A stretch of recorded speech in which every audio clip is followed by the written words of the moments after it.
the royal family is terrified about what's going to be contained in that book that Harry is going to be publishing at the end of this year. Christopher, thank you so much for joining us. We always love speaking with you. Thank you. I love talking to you guys.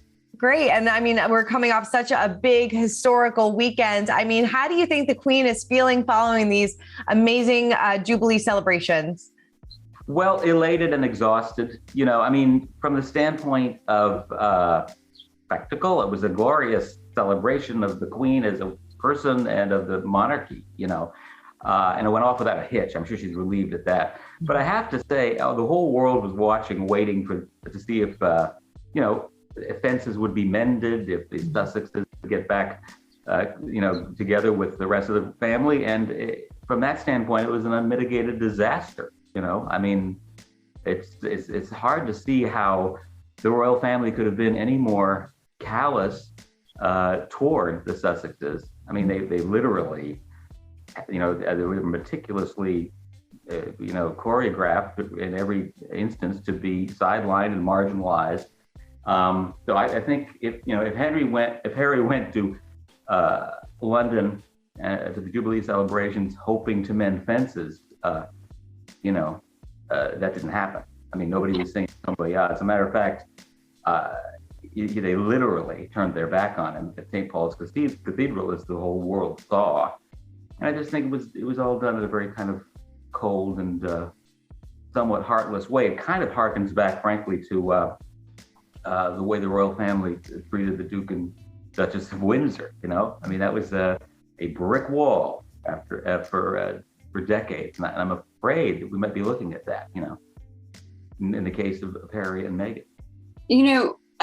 We really didn't see the Queen too much this weekend. She wasn't able to make very many events. But what do you think the future looks like now that the Jubilee is behind her?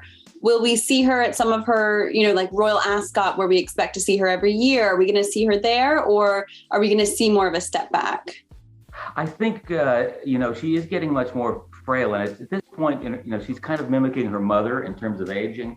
The Queen Mother lived to be 101, but right around this time in her late 90s, she began to slow down significantly. Mm-hmm. And even though I thought the Queen looked pretty good on the balcony there, that exhausted her. It doesn't take much to do that. I think what's happening now, though, is that we're basically in a regency, the second regency period in all but name. I mean, everything, so much has been handed to Prince Charles in the way of duties. I mean, he does investitures, he accepts diplomatic credentials, he shows up, does the various other ceremonial functions.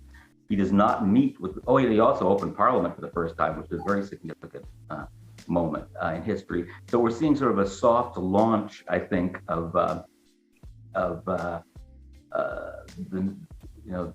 Charles's reign as king. But we're not quite there yet. The Regency Act has to be implemented. You have to have 3 out of 5 officials say, well, she can't handle the duties anymore. And I think the tipping point would be if she couldn't have her weekly meetings, audiences with the Prime Minister. And at that point, I think, because she's such a workaholic, and there's famous red leather boxes with all the tables in them, she studies them, she really thinks that's the major part of her job, really, is to keep abreast of affairs. And if she can't do that anymore, it'll just be interesting to see if we end up with Charles regent before he becomes king.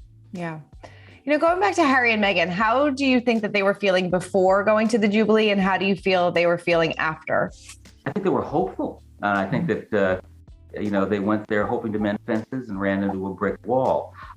When you see, for example, we now know that the Queen, the men in gray who really handle things, would not permit the Queen's photograph to be taken with a little bit, that spoke volumes. I think it was a really bitter pill for Meghan and Harry to swallow. Got to remember, Archie was photographed with the Queen and Prince Philip and Doria Ragland, Meghan's mom, when he was 2 days old. It's tradition to be photographed with the monarch when you're a grandchild or a great grandchild, and so this was a very different feeling.